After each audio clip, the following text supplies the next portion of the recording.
काशीपुरम गांव में एक गरीब किसान अपनी पत्नी कौशल्या के साथ रहता था। उसके पास अपनी कोई जमीन नहीं थी। वह गांव के ही किसी जमींदार के खेतों में काम करके अपना गुजारा करता था।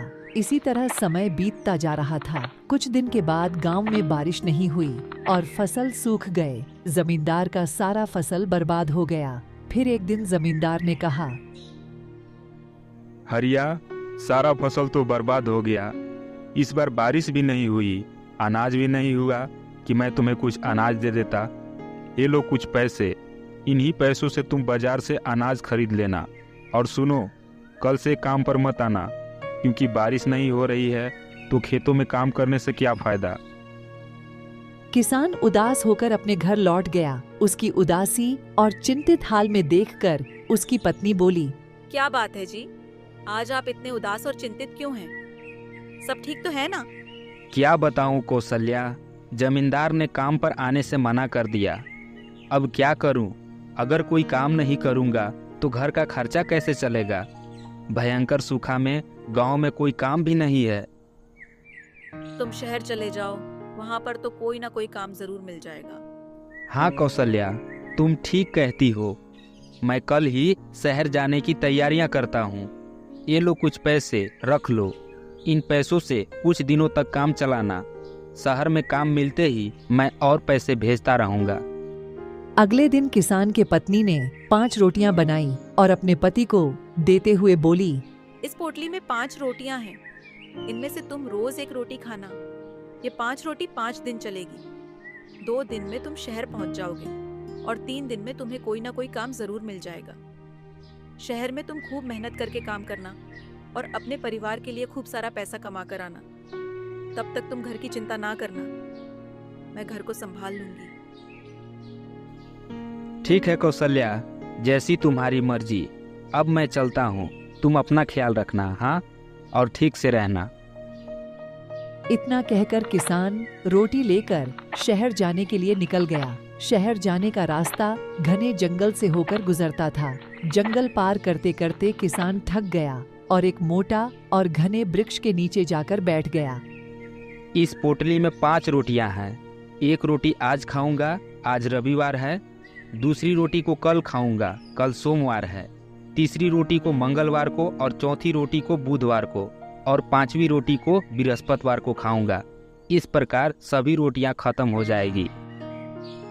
जिस वृक्ष के नीचे किसान बैठकर बातें कर रहा था, उसी वृक्ष पर 5 नन्ही नन्ही परियां विश्राम कर रही थीं। उन्होंने जब किसान की बातें सुनी तो वह डर गई और सोचने लगी कि यह आदमी तो हम सबों को खाने की बातें कर रहा है। फिर वह 5 परियां वृक्ष से नीचे उतर गई और किसान के सामने खड़ी हो गई। किसान 5 परियों को देखकर आश्चर्यचकित हो गया और बोला, तुम सब कौन हो और इस घने जंगल में क्या कर रही हो?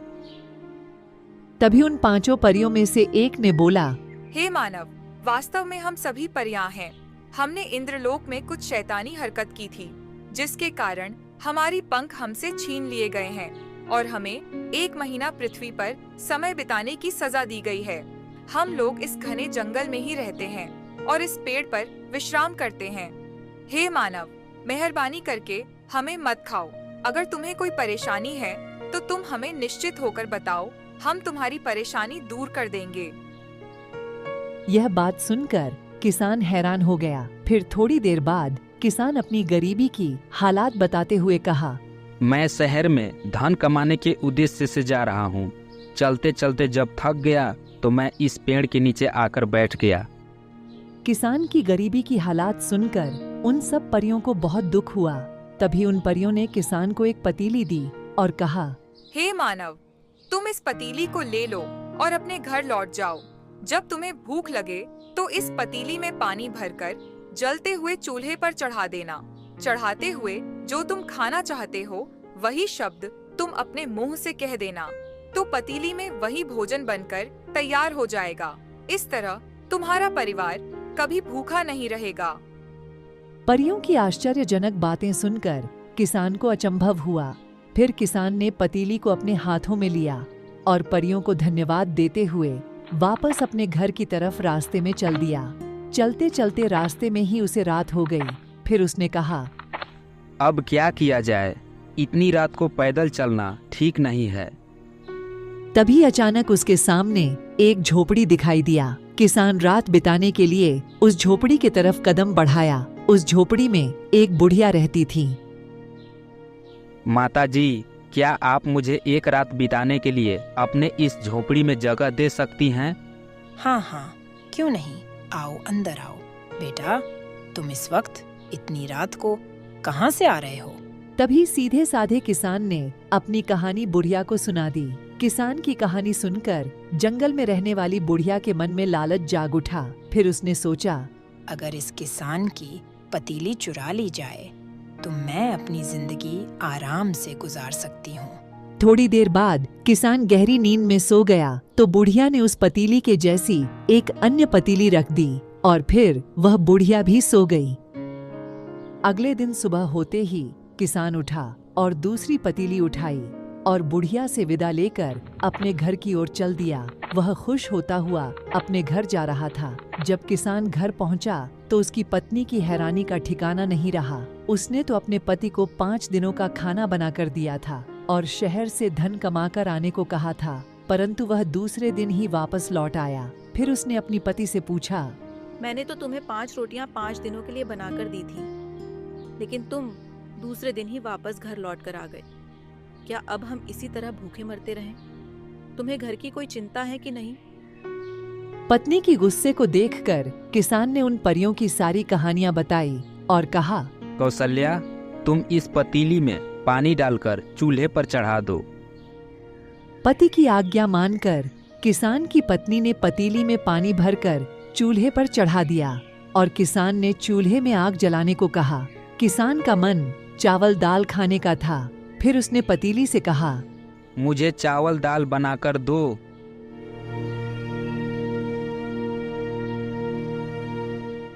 ये जी काफी देर हो चुका है, कहीं चावल दाल जल न जाए। आप कहो तो मैं पतीली को चूल्हे से उतार दूं। हाँ हाँ, अब तुम पतीली को चूल्हे से उतार दो। किसान की पत्नी ने पतीली को चूल्हे से उतारा और पतीली का ढक्कन हटाकर देखा तो चावल दाल तो दूर की बात है, उसमें जो पानी था वह भी सूख गया। यह देखकर किसान बहुत शर्मिंदा हुआ। फिर उसकी पत्नी ने कहा, इस बार तुम सीधा शहर में ही जाना। रास्ते में किसी परिवरी के चक्कर में आकर फिर किसी चीज को लेकर वापस मत लौटना। किसान यह सोच रहा था कि परियों ने उसके साथ धोखा किया है। फिर वह गुस्से में होकर अगले दिन ही शहर की ओर उसी जंगल के रास्ते से निकल गया और उसी वृक्ष के नीचे जाकर बैठ गया और कहा, तुम सबों ने मुझे धोखा दिया है। आज तो मैं तुम सबों को खाऊंगा, छोड़ूंगा नहीं। किसान की आवाज सुनकर 5 परियां वृक्ष से नीचे उतर गई और किसान से बोली, हे मानव, तुम्हें क्या हुआ? तुम इतने क्रोधित होकर क्यों बोल रहे हो? किसान ने उस पतीली की सारी घटना उन परियों को बताया। किसान की यह बात सुनकर परियों ने उस किसान को इस बार एक चक्की दी और कहा, इस चक्की में तुम बिना गेहूं डाले ही आटा निकाल सकते हो। इसे घर ले जाओ और अपने परिवार के साथ खूब रोटियां बनाकर खाओ। किसान ने उस चक्की को लिया और फिर वापस अपने घर की तरफ चल दिया। चलते चलते आज फिर किसान को रास्ते में ही रात हो गई। अब काफी रात हो चुकी है। इस घने जंगल में आगे जाना ठीक नहीं है।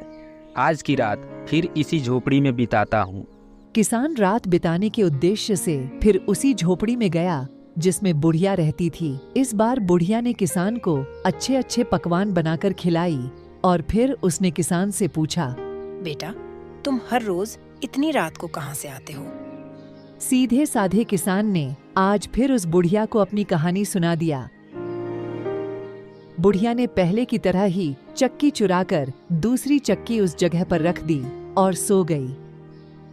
अगले दिन सुबह होते ही किसान उठा और बुढ़िया से विदा लेते हुए अपनी चक्की उठाई और खुशी खुशी अपने घर की तरफ निकल गया। जैसे ही किसान अपने घर पहुंचा तो उसे देखकर उसकी पत्नी गुस्से में लाल होकर बोली, लगता है तुम फिर किसी की बातों में आकर शहर में काम ढूंढने नहीं गए।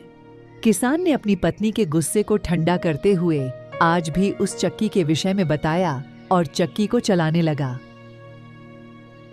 चक्की चलाते चलाते किसान थक गया, लेकिन उस चक्की से आटा नहीं निकला। यह सब देखकर किसान की पत्नी को गुस्सा आ गया और वह बोली, तुम्हें कोई मूर्ख बना रहा है। अब तक तो तुम शहर पहुंच गए होते। जाओ, मेरा कहना मानो, शहर जाओ और इस बार पतीली और चक्की के जादुई कहानियां साथ लेकर नहीं लौटना। बस शहर जाना और कुछ धन कमाकर ही घर लौटना। अब किसान क्रोधित होकर फिर जंगल में गया और उसी वृक्ष के नीचे जाकर बोला, आज मैं तुम सबों को जरूर खाऊंगा। तुम लोगों ने मुझे दूसरी बार मूर्ख बनाया है। किसान की आवाज सुनकर पांचों परियां फिर से वृक्ष के नीचे आई और हाथ जोड़कर बोली, हे मानव, हम भला तुम्हें मूर्ख क्यों बनाएंगे? हमने तुम्हें 2 वस्तुएं दी थीं, दोनों में जादुई शक्तियां थीं। लगता है तुम्हारे साथ कोई और खेल खेल रहा है। अच्छा, तुम मुझे ये बताओ, तुम सीधा अपने घर जाते हो या रास्ते में कहीं रुकते हो? किसान दोनों दिन बुढ़िया की झोपड़ी में रात बिताने की बात बताई। हे मानव, वह बुढ़िया लालची है, वही तुम्हें धोखा दे रही है। अब तुम एक काम करो, हम तुम्हें एक डंडा दे रहे हैं। तुम बुढ़िया की झोपड़ी में जाकर डंडे से कहना कि जिसने भी हमारी पतीली और चक्की चुराई है उसको पीटना शुरू कर दो, और तब तक पीटना जब तक तुम्हारी दोनों चीज नहीं मिल जाती।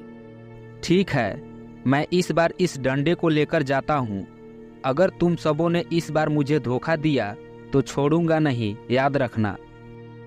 डंडा लेकर किसान इस बार फिर बुढ़िया के झोपड़ी में गया। बुढ़िया आज भी किसान को देखकर बहुत खुश हुई और बोली, बेटा, आज फिर तुम जादू की चीज लेकर आए हो? जादू की चीजें लेकर आने का क्या फायदा? जब मैं जादुई चीजों को घर में लेकर जाता हूँ तो वह काम ही नहीं करती है। लगता है मुझे अपनी जिंदगी गरीबी में ही काटनी पड़ेगी। फिर बुढ़िया ने आगे और कुछ भी नहीं पूछा और दोनों झोपड़ी में सो गए। सुबह उठकर किसान डंडे लेकर बाहर निकला तो बुढ़िया उसे विदा करने बाहर तक आई। तभी किसान ने डंडे को हाथ में लेकर कहा, मेरे प्यारे डंडे, जिसने भी मेरा दोनों चीजें चुराया है तो उसकी पिटाई शुरू कर दे।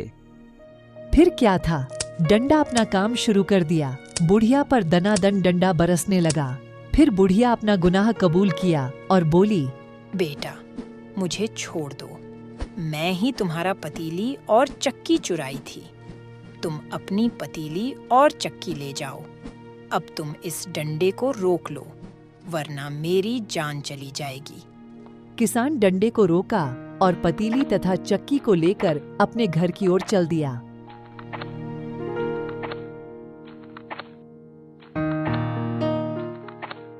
घर पहुंचकर उसने दोनों वस्तुएं का कमाल अपनी पत्नी को दिखाया। यह देखकर उसकी पत्नी बहुत खुश हुई।